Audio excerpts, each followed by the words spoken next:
But on second thoughts, I apologize.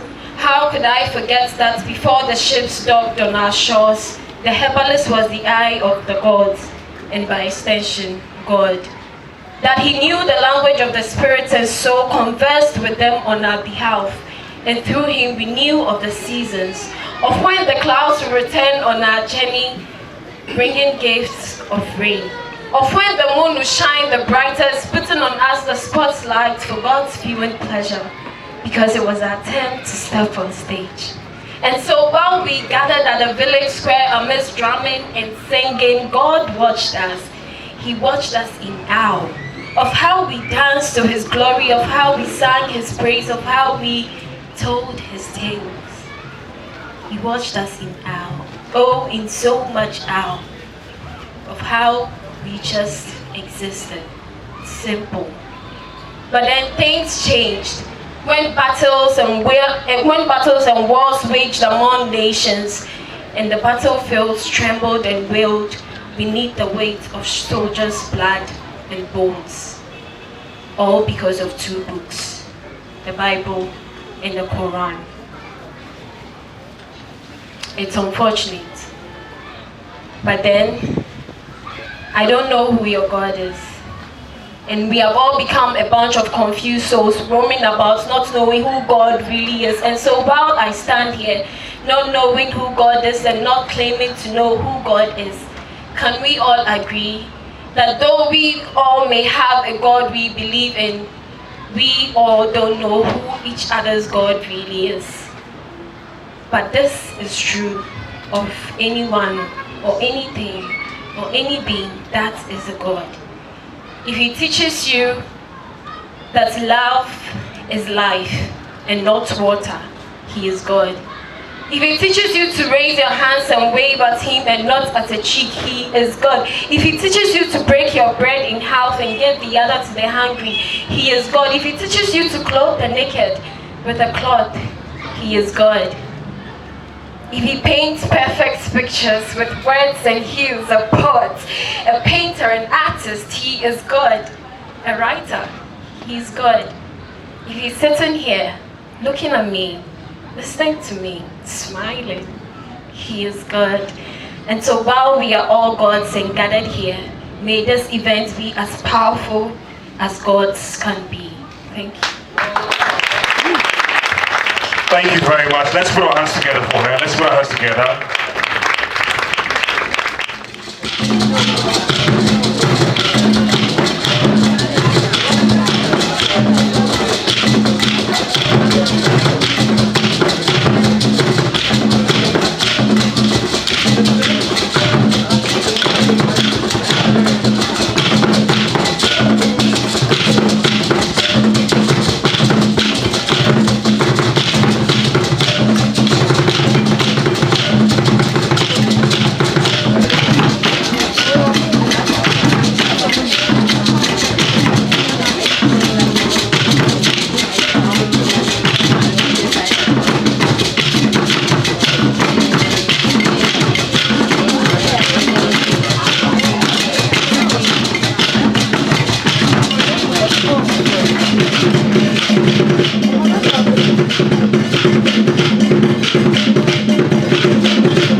Nana Kosijana painting. Writers, readers, publishers, teachers, students, friends, and the media. Ladies and gentlemen, good afternoon. On behalf of the National Executive Committee of the Ghana Association of Writers, members of our great association, and on my own behalf, I warmly welcome all of you to the 8th edition of the annual Ghana Association of Writers Book Festival, dubbed GAWBOFEST 2019. It is the 8th edition, although it was started in 2011, and it is annual. The reason for it being the 8th edition instead of the 9th, I will explain in a short while. Before I proceed, I would like us on this occasion to remember in our prayers and thoughts our departed colleagues and members of our dear association. Exactly 6 years ago, on September 21, 2013, at a GAWBOFEST event such as this, we received the tragic news of the passing of Professor Kofi Awuno, a founding member and a patron of the association. About a year ago, on July 13, 2018, we lost Professor Atukwe Okai, a prominent and also a founding member and a former president of the association. Due to the shock and in order to honor Professor Okai and to prepare for his funeral, GAWBOFEST of 2018 was not held. So this accounts for us having the 8th edition today instead of 9. Let us also, on this day, remember the following in our prayers. Nana Ankuma Apuma Checheku III, Jedu Krom Hini, also known as Kojo Jinaye Che, a past president of our association. Professor J.H. Kobina Nketia, Professor Kwame Jechi, and Mr. Bedu Nkansa. Let's remember all these people in our prayers and thoughts. They have left us in discomfort and sadness, but we believe that they have fought a good fight, and their good works will continue to remain in our minds. We treasure them as our worthy ancestors. Ladies and gentlemen, the purpose of GAWBOFEST is to bring together local and foreign authors, publishers, illustrators, librarians, book sellers, teachers, school children, and book lovers to celebrate books, reading and writing in an atmosphere of fun to inspire the general public, especially the youth, to invest their talents and time in reading and writing. Through GAWBOFEST, GAW hopes to help rekindle Ghana's fading culture of reading. The practically permanent theme of the festival since 2011, that is empowering Ghana through reading, affirms our determination to promote reading in Ghana and implies that the main reason for which GAWBOFEST was instituted, for that matter, the battle to fight the declining trend of reading, especially among young people, has not been won yet. Ladies and gentlemen, many factors account for the declining trend of reading, such as lack of good books in our schools and libraries, lack of e-platforms in schools. The situation is even worse in deprived communities. And young people are not motivated to read and write. This is affecting their overall development because readers are thinkers and thinkers are readers. Regarding e-books, the Publications Committee of GAW, chaired by Mr. Weli Dekuche, has been exploring the possibility of establishing an e-book platform for books by members of GAW. I am aware that a number of ICT companies have been invited to discuss this process. The criteria for selection of books onto the platform would highly be competitive so that the platform can attract only well-researched, well-written, well-edited, and in fact, quality books. The categories of books in the first instance will be adult novels, books for young people, and children's books. Hopefully, next year at this event, I will proudly announce to you the establishment of the Ghana Writers Series platform. Let me appreciate the e-library platform our partners, the Ghana Library Authority, recently created. It is an excellent move. We have to applaud this effort of the Ghana Library Authority.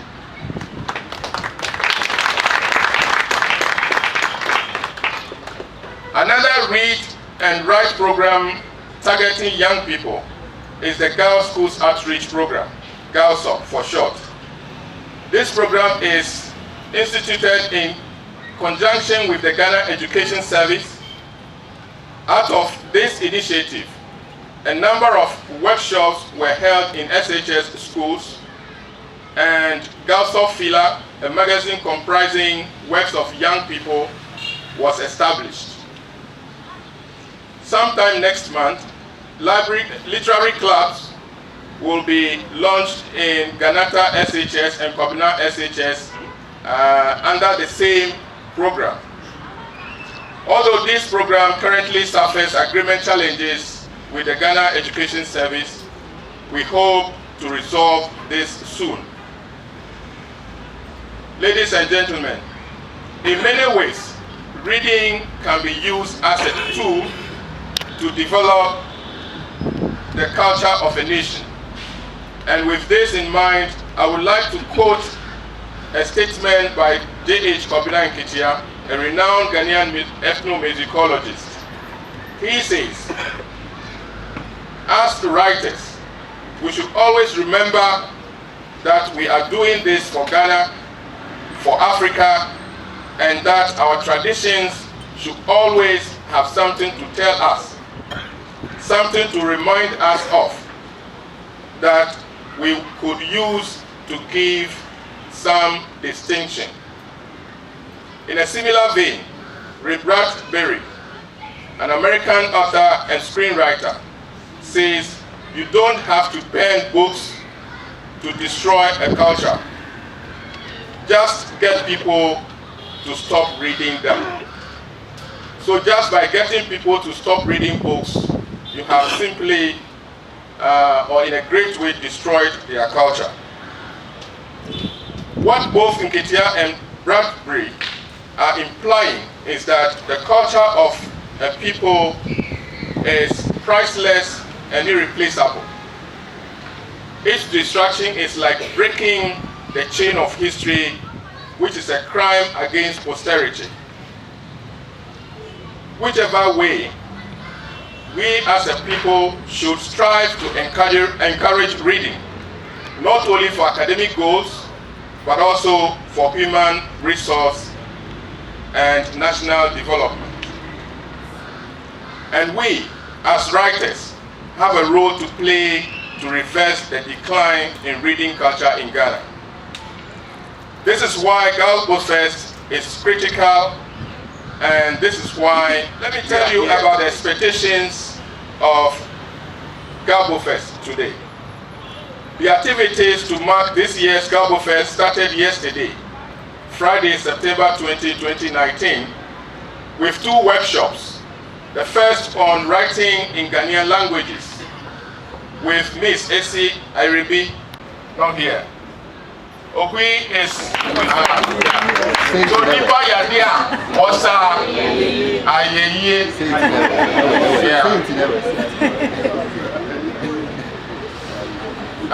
Say it in a way. I should say it in a way. Yeah. But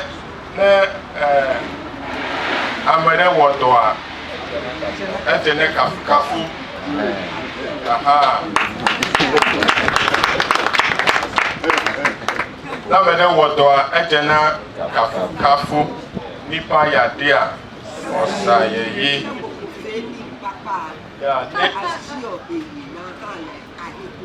Okay, so that is the Ghana version. Yeah, so at this point, I would also like to thank the only 2 sponsors that we have for this occasion. We have sponsorship from Awonu Water Company. Awonu Water Company. Let's show appreciation to them. Then we also have sponsorship from Graphic Communication Group, specifically Junior Graphic. Let's show appreciation to them. Okay, the rep is there. Then I would also like to thank the committee that put this program together with the Secretariat of GAW. The committee is led by Mariska Tiladako. Let's show appreciation. And the office staff is headed by Ebo Asandonko. Let's show appreciation. Yeah, so we thank all of you for coming to this event as we wait to hear. Mr. Chairman, the guest speaker, that is President of Ghana Publishers Association, Presidents and Executives of Ghana Association of Writers, that's the GAW, Nananom, educationists, the clergy, distinguished ladies and gentlemen of the press. It's my honor this afternoon to be here with you. Still a large information gap between our children and our counterparts in the Western world. Although we are in the era where search engines like the Google provide unlimited information about everything and anything on the surface of the planet, we can hardly count schools. We can hardly do anything without them. Ladies and gentlemen, the importance of reading cannot be overemphasized. We are encouraging all children, especially those gathered here and outside, to try as much as possible to become active reader. And the question is, who is an active reader? An active reader is a reader who picks a book under no compulsion. Nobody forces him or her. Under no compulsion from any other person or group of persons, and read. A reader who will read anything, everything that he or she comes across. That is newspapers, billboards, magazines, journals, box covers, etc. Benefits of reading. If you want to exercise your body, the physical exercises are there. But then if you want to exercise the brain, you need reading. Reading is a complex task for the brain. It strengthens the brain connections. It enhances memory of the reader. Reading improves concentration, because the more you read, the more you have to be concentrating. Children have to sit still so they can focus on the story where they are reading. The continuous act of reading will develop the skill of improving concentration. Ladies and gentlemen, if you go to most of our basic schools and senior high schools, which are doing very, very well in the BEC and the WASI respectively.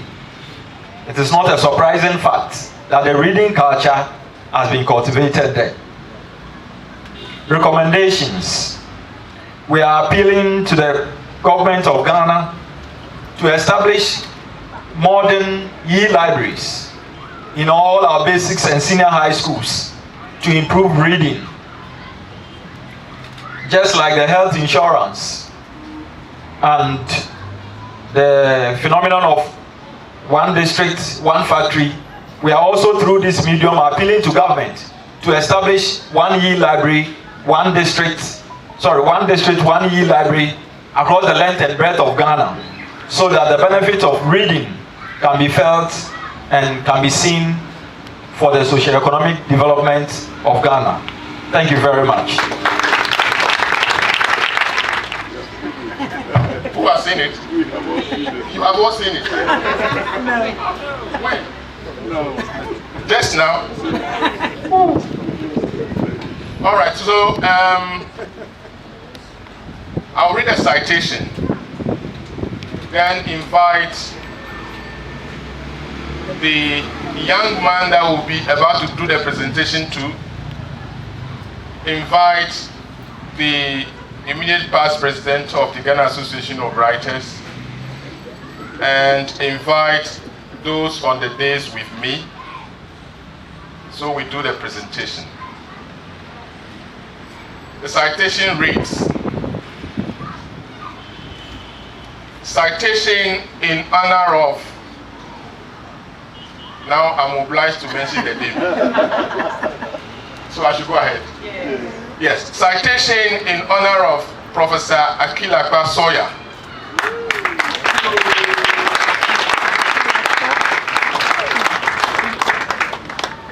At 80. Citation in honor of Professor Akilakpa Sawyer at 80. The Ghana Association of Writers, GAW, present this citation to you in honor of your immense contribution to the association, your loyal and dedicated role as a former patron. Here we said former, but I think within the week I approached Prof again to still serve as a patron of the association. So this is just one part of it, but he's also, will usher him in again as a patron. He has accepted to do that. So your loyal and dedicated role as a former patron of GAW has played an integral part in the success of our association. On the anniversary of your 80th birthday, GAW wishes you divine blessings and grace in your life. That is the citation.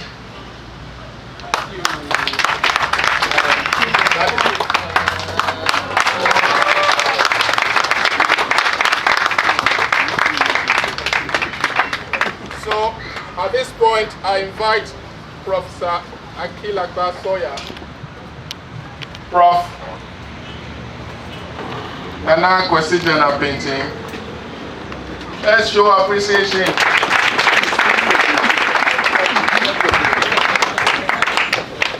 Yes, it's even better to be on our feet.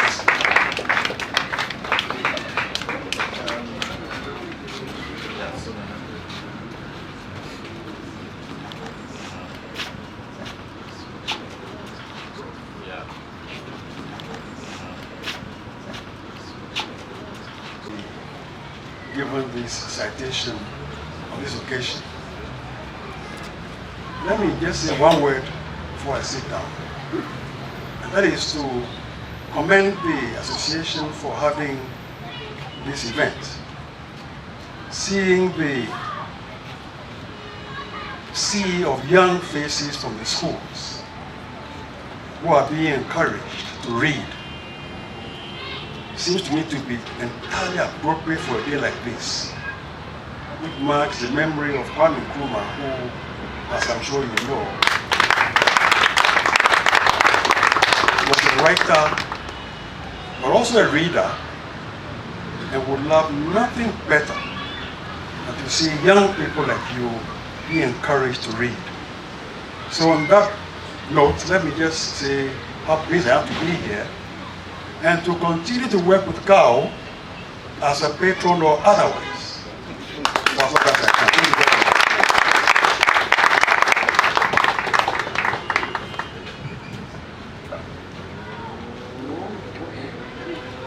Let's put our hands together.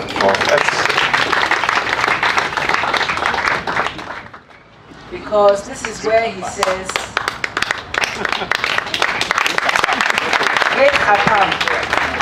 This is where he says he spent the best of his teenage years pretending he was learning.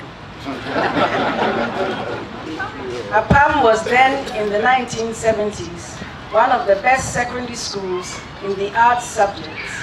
So in spite of all the pretending, he found himself after 7 years and something on the campus of the Kwame Nkrumah University of Science and Technology, doing a bachelor's. According to him, he managed to scrape through with a degree after 4 or 5 years, if one counts the Aluta Cocoa times in 1985. He received a master's in international studies from the University of Salford, United Kingdom, in 1989. His first real work after completing his graduate studies was with the Acquisitions Department of the Westminster City Libraries in London. In his own words, he was like a fish in water because his love for books, all kinds of books, made working in an environment surrounded by books a daily delight. On his return home in 1993, he set up Design Plus, a graphic design studio set up to support the publishing and printing industry at the early stages of the desktop publishing revolution. In 1997, Design Plus metamorphosed into Smart Line Limited, a publishing house with over 200 titles to date. He is currently President of the Ghana Book Publishers Association, President of the Commonwealth Book Publishers Association, Vice Chair of the Ghana Book Trust, and member of the board of the University Press. He has served in the past as a member of the Oversight Committee of the Private Sector Development Strategy, PSDS, board of the Ghana Book Development Council, and member of the Minister of Education's Advisory Council. A man of varied interests, he is an avid reader, an artist, a writer, and an active veterans table tennis player. He is very passionate about the crucial role of education in national development and reading in particular, and has spoken extensively on this in the past.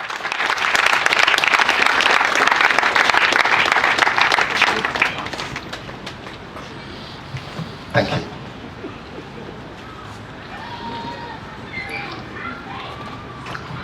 Thank you and good afternoon. Our distinguished guest of honor, the President of GAW and the executives of GAW, my dear friends and members of GAW, Prof, invited guests, ladies and gentlemen, I'm greatly honored to be here this afternoon, and my deepest appreciation goes to the leadership of GAW and the organizers of this event for the invitation, which actually came to me as a great surprise. I'm informed that the permanent theme for GAWBOFEST since it started in 2011 is empowering Ghana through reading. This is a really, really bold and audacious theme for this event. Very, very bold. And two key words that come to mind, even as I reflected on this theme, was one, conviction, and also two, hope. Conviction, the conviction of the organizers that empowering Ghanaians to read is transformational. And also the hope that as they continue year by year to have this event, somehow, Ghana will embrace reading and the empowering will take place. I also note that GAWBOFEST has had some very, very illustrious speakers in the past. And this initially intimidated me when I started going on the web to find what they had to say about this topic. Because I asked myself, what more could I add to Dr. Koye Enimurai's 2017 appeal for intense advocacy to imbibe the habit of children, the habit of reading in children, or Prof. Kojo Yanka's 2015 call that we must read the right kind of books. And not just read anything at all. And I paraphrase. He said that there are books that one reads which aids in our enslavement. That's a very powerful statement to make. He said we gain knowledge, but not empowering knowledge that is transformational, or that which makes us proud of who we are as Africans. And in the tradition of the Old Testament sages, he called us to read and quote from our own writers and philosophers. He reminded us of Ayikwe Ama, Kofi Awono, Francis Copner, Parker, Ama Taidu, Mabel Dovdankwa. He spoke of J.E. Kesley Hayford, and also William Houghton Mills, who opposed the Crown Bill in Parliament. And also he spoke about Edward Asafo-Adjei and others in the Gold Coast Legislative Assembly, who make very powerful contributions towards the agitation for independence. He pointed us to Ephraim Amo, to Philip Bell, to J.H. Kobnan Ketia, and Dr. Elkwapof of the Mampong Research into Plant Medicine fame. Finally, the erudite professor urged us to read the writings and speeches of the great Osajifo himself. The Osajifo we celebrate today. And what a befitting tribute. A befitting tribute to the great Osajifo that writers will gather today on the 110th anniversary of his birth. Not to do any other thing, but to celebrate reading. I'm sure somewhere, if he can look down, he'll be very proud of us.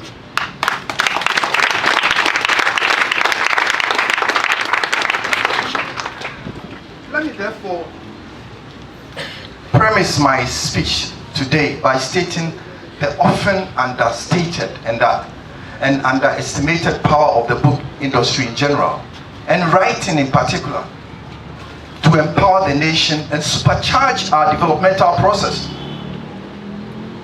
Our distinguished guest of honor, distinguished ladies and gentlemen, I share the conviction of the organizers that reading indeed has great potential to change the sense of powerlessness that a great many of our people, especially the disadvantaged and illiterate, feel today. This powerlessness and utter frustration that accompany it, if it's left unchecked, will eventually end up manifested in unintended consequences for the country. And these consequences may not always be positive. Empowering the nation to me means the deliberate raising of awareness of our citizens. It is equipping our disadvantaged and marginalized people not only with knowledge and skills, but with the self-confidence that they need to fully participate in the developmental process. It means the removal of this sense of helplessness that some of them feel, so that as citizens they become agents of the change that they desire. Sustainable development is only possible when all our citizens are empowered and have a sense that they can enjoy equal opportunity and reach their full potential. This is what inspires citizens to contribute to all activities in the developmental process in the civil society. This course, and I think this course is why we are here, And I'm hoping that we are going to continue to commit ourselves to this cause. What I'm saying may sound a little controversial, but it's true. That getting our people to be truly literate has never been the topmost priority in our developmental planning. Apart from what happens in formal education, most of the literacy activities are undertaken by NGOs and by well-meaning people. And sometimes they become CSR of private and foreign companies who want to give something back. That's what they say. They want to give something back to the societies in which they operate. Or sometimes it becomes, especially our politicians, when it's getting to time of elections, that's the time that they want books to go and donate. Is that right? And sometimes a new fad in the system is also celebrities who want to increase their brand. So on their birthdays, they want to do something for literacy. So they will do something and go and share some books. Raising our literacy levels, however, requires much more than these piecemeal interventions. It requires real investment, intentional investment towards our future. The economy of countries depends on their human resource, human capital, and not necessarily their natural endowments. It seems to me, and that's my own personal view, that we probably have been chasing a mirage in our developmental process. We're chasing some El Dorado. And like a mirage, the closer we get, we realize that it's further down. And this is because our gold hasn't done it for us. Neither has cocoa, or timber, or bauxite, or our newfound love, which is oil. They cannot do it for us by themselves. And over 60 years of self-government, we no longer have the luxury of time to get back on track. We have almost run out of excuses for our current state. But the solution probably is staring us in the face all this while. We need to equip our people. We need to equip our people and all our people so that our people truly become productive. Because there's a direct correlation between literacy, productivity, and development. This should not elude us. It shouldn't. It is there. The nations that have made great strides and are currently have high per capita incomes are all nations of high literacy. And guess what? Most of the poorest nations also seem to have low per capita incomes and high illiteracy rates. And as happens with nations, so it is with what? Families. By and large, most poor people are illiterate. Is that right?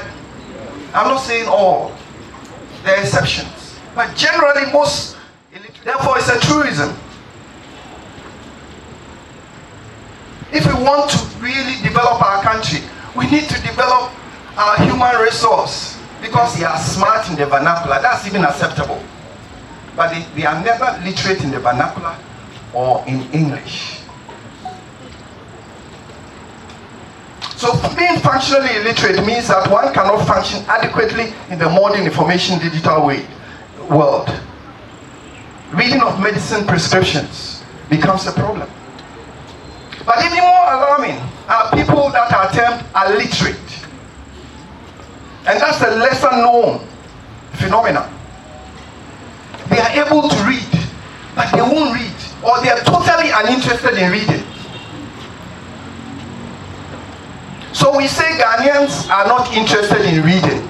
So Ghanaians have a phenomenon of being illiterate, in that they are not interested in reading at all. Let me go further.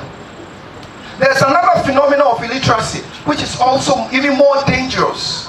It's called the hidden illiterates. These are people in our society who are ignorant of their illiteracy. They do not know that they do not know. And that's what Prof. Atukwe used to say. that who know go know. Who remembers that? They don't know that they are illiterate. They think they are okay. Their actions, feelings, and beliefs are founded on their unknown wrong suppositions, ideas, and understandings. This is perhaps the most dangerous and destructive of all the illiteracies. The mechanic who is fixing your car, who tells you that, you know, automatic cars are bad. I don't know whether you heard that before. That fuel injection is not good for the car. I need a carburetor so that I can actually taste the petrol. And they say it authoritatively. And it manifests itself in so many ways. Most of our high-rise buildings, for instance, as soon as you start going up the stairs, you realize that the rises are of different distances. And if you don't take care, you trip. It's a phenomenon. They think they are okay. If you tell them a carpenter has made a table for you, all he's interested in is that the table has 4 legs. Whether it is flat and level, they don't care. A tiler is doing something for you. You tell them that the tiles has to be equidistant. He doesn't understand what it means to be equidistant. But he's okay. And he will insist that you are wrong. So can you imagine?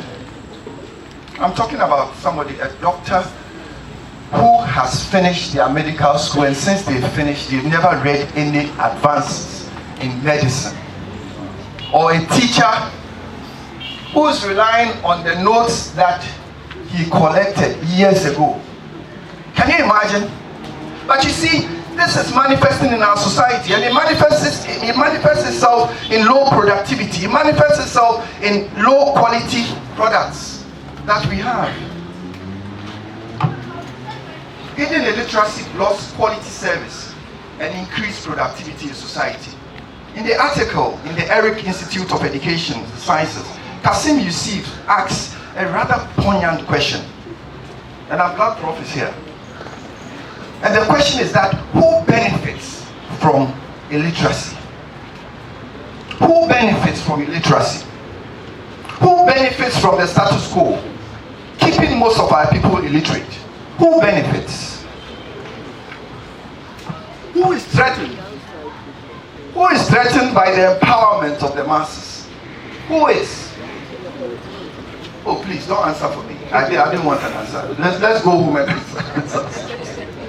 You see, I'm not a conspiracy theorist, but it is my view that this question underscores the political implications of literacy's empowering potential.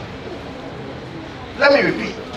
What I'm saying is that this underscores the political implication of literacy's empowering potential.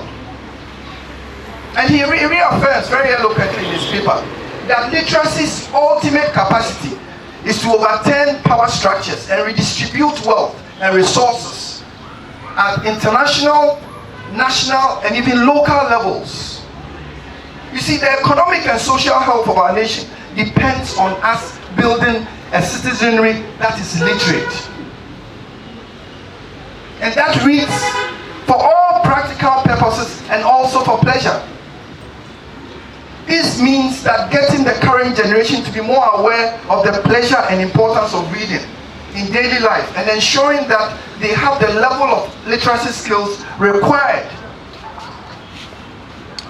to function fully and productively in modern society.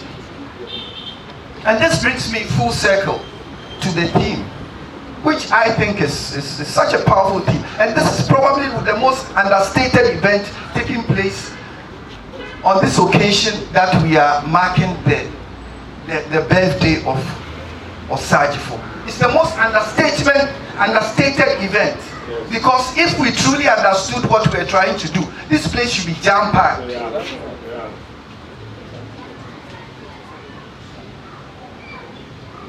So it brings me back to this empowering Ghana through reading. And that's why I said it's a very audacious and very, very strong theme.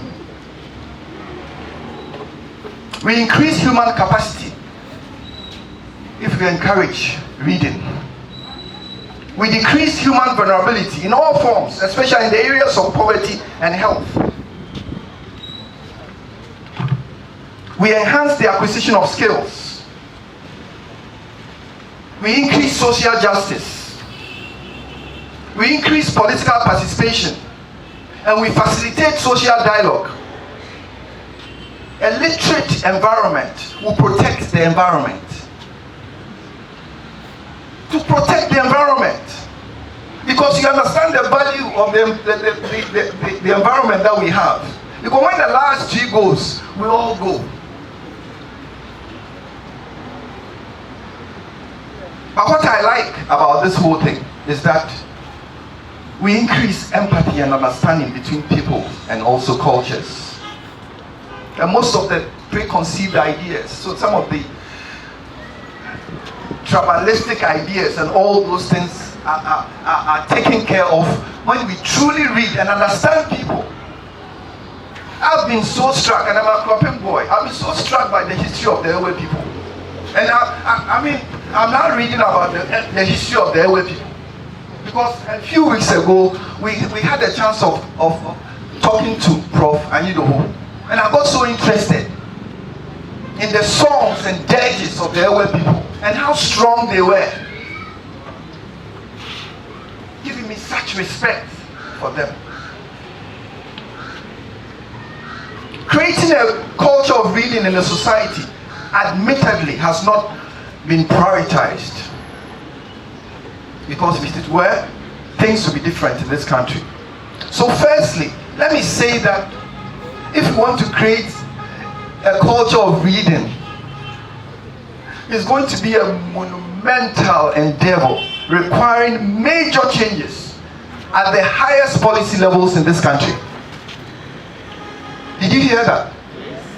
I said that if we're going to change the culture of reading, it's going to require monumental changes at the highest possible policy levels in this country. And secondly, it's going to require a major change in attitude, our attitude towards reading.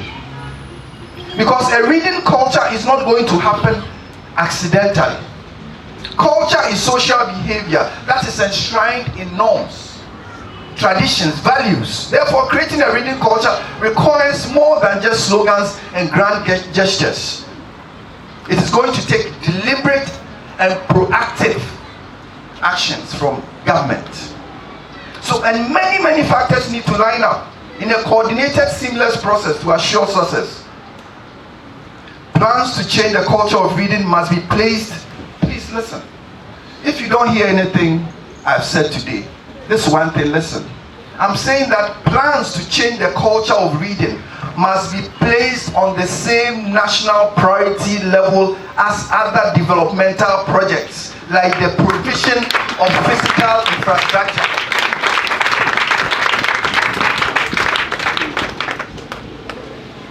Roads and bridges, health facilities, industries, one district, you mentioned one district, one factory. Agriculture, planting for food and jobs. So we must have something on the national level to change the way we think about reading. That is when we begin to make a headway. And this is not a direct criticism of any of these government policies, but just to buttress the point. I think they are fantastic policies if they work well for all of us. For this to happen, the first proposal I have is that there must be a national reading policy. To be effective, the reading policy must also have social buy-in and general support across all sectors of the society. This will only work if the effort is also supported by a strong communication for change policy and strategy over a long period so that it's sustainable. And secondly, there should be access to books.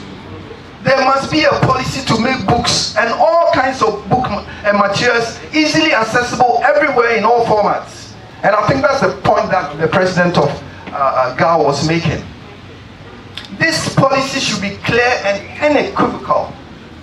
Resources should be made available in such a manner that it demonstrates demonstrates that access to books is a national priority.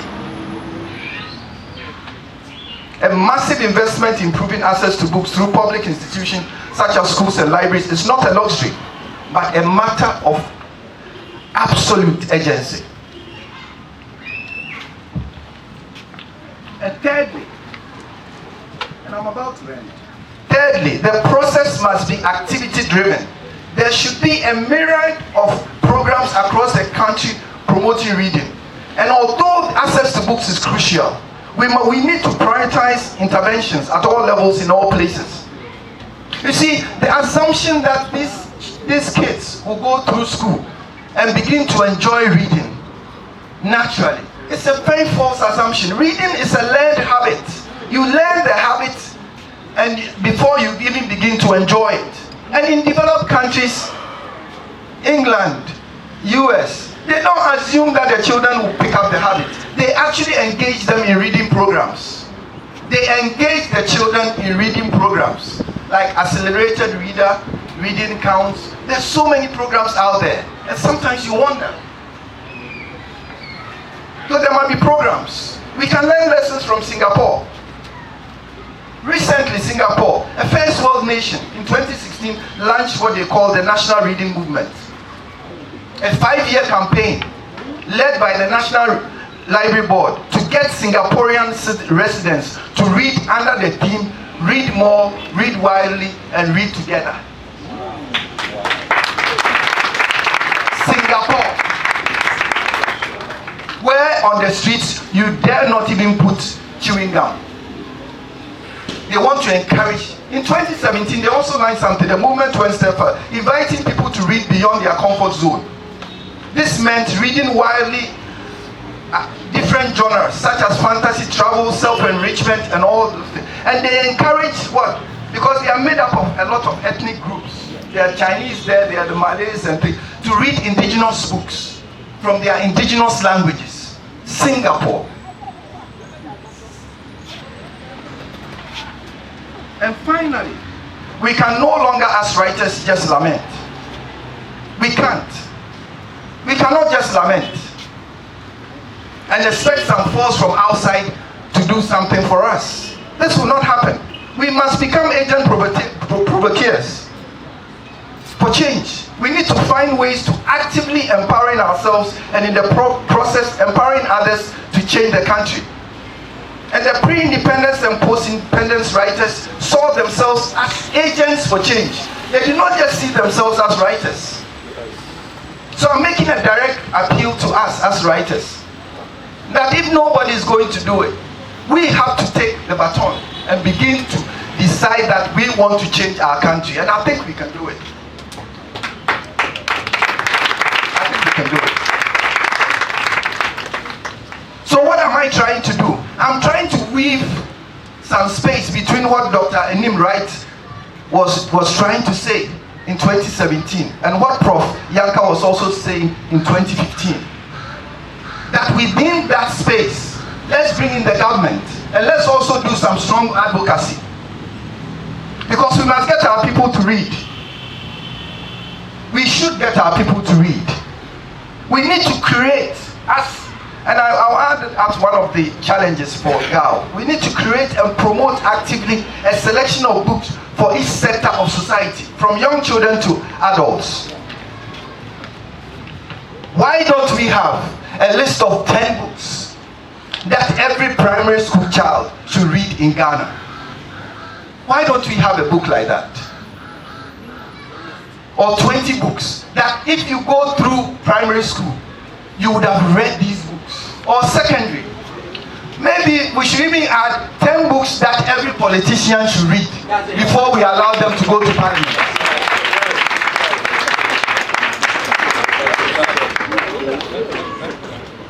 You think it's a good idea? I think it's a dangerous idea. It's a dangerous idea. And to do so, and I'm concluding, to do so requires us not to just be writers. We need to become activist writers. I'm not suggesting that we can do this all by ourselves. It's impossible for writers to do this. We can champion it and be leading lights in this crusade for empowerment. My appeal today is therefore very direct. What roles should writers play in the empowerment of the nation through reading? As the theme suggests, the pen has shown itself to be more powerful and enduring than the gun in transforming society. But the quote, and this is mine, when I had some brainwaves, I don't know, this thing has been so, over the last week I've been thinking so much about that. And something that the pen that is mightier than the sword needs to be sharper. Did you hear that? I said the pen that wants to be what? Mightier than the sword needs to be sharper. And not only sharper, the person wielding that sword needs to be skillful.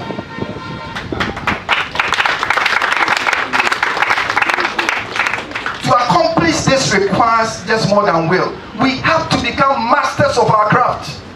Masters of our craft.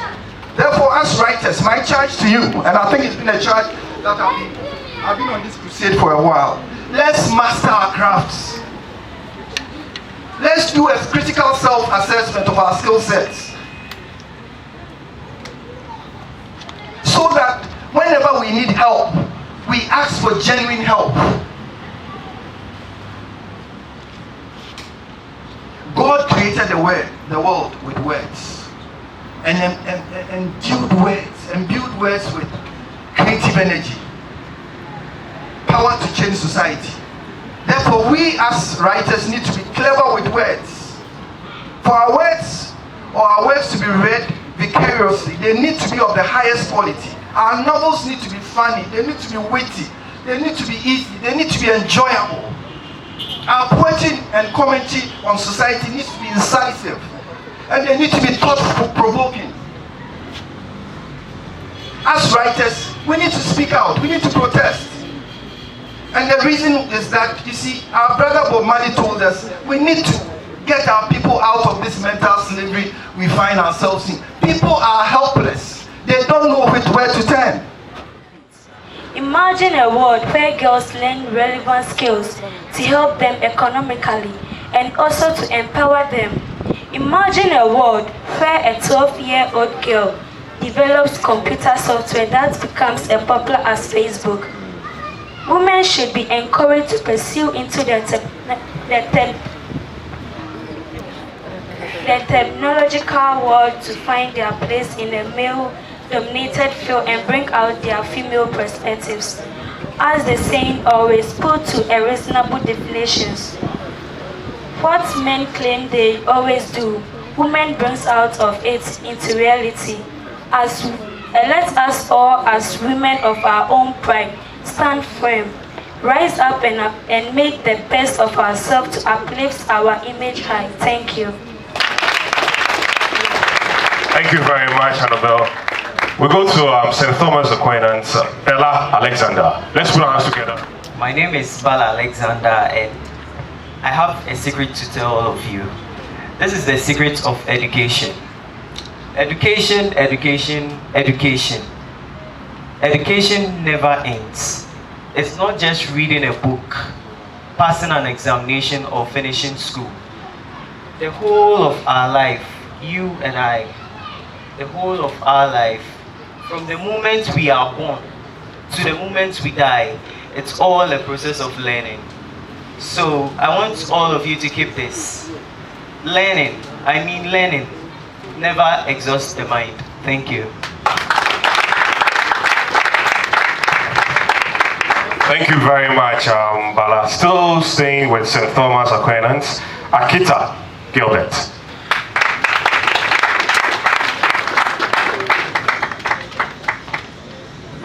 Good afternoon. My name is Akita Gilbert, and the title of my poem is The Unknown Author. The brain, they say, is the writer's tool. The pen that writes may stop a war. With quill and ink, a life is made. Unknown be known through the writer's script. The strong and the weak struggle to write. Pen, they say, is mightier than a sword, and the faintest ink is better than the sharpest mind. So write, write, and write until thy kingdom come. Thank you. Thank you very much, Akita. We go to Ganata, and Entry. Let's put our hands together. Sandra Entry is my name, and I'm here to recite the poem entitled Salvation. Welcome to the part of me that I've held so tight.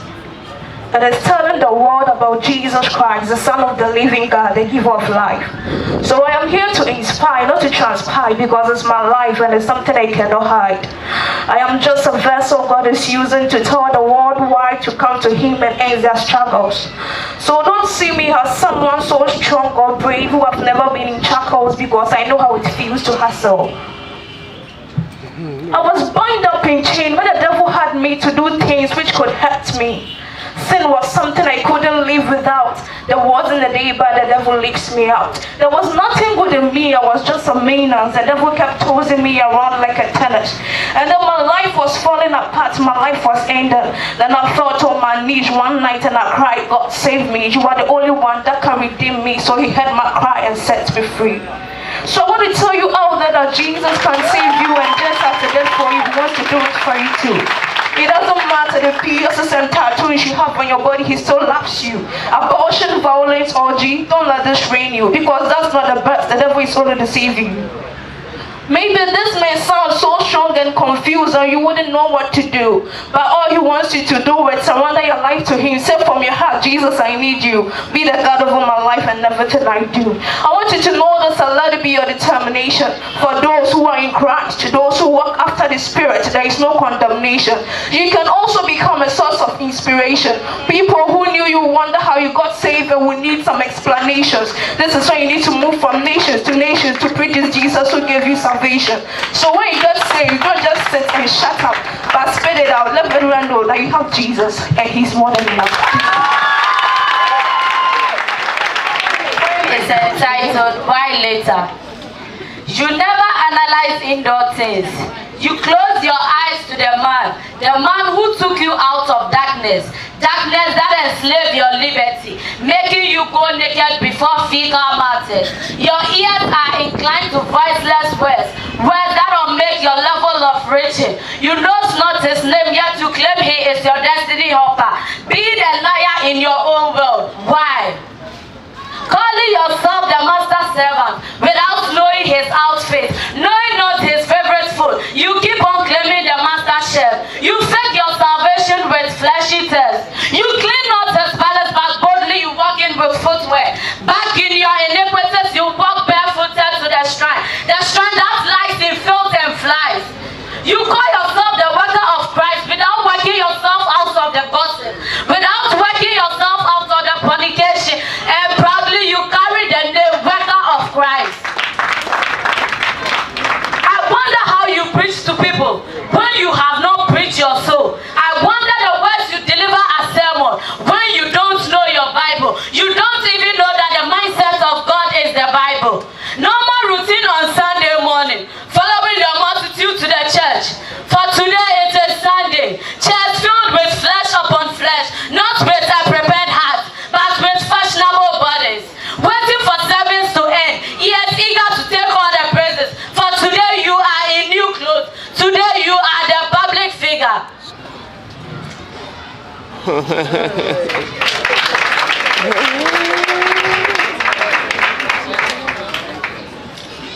For today you are the public figure, so you are waiting for church service to end, to take all the praises. I wonder.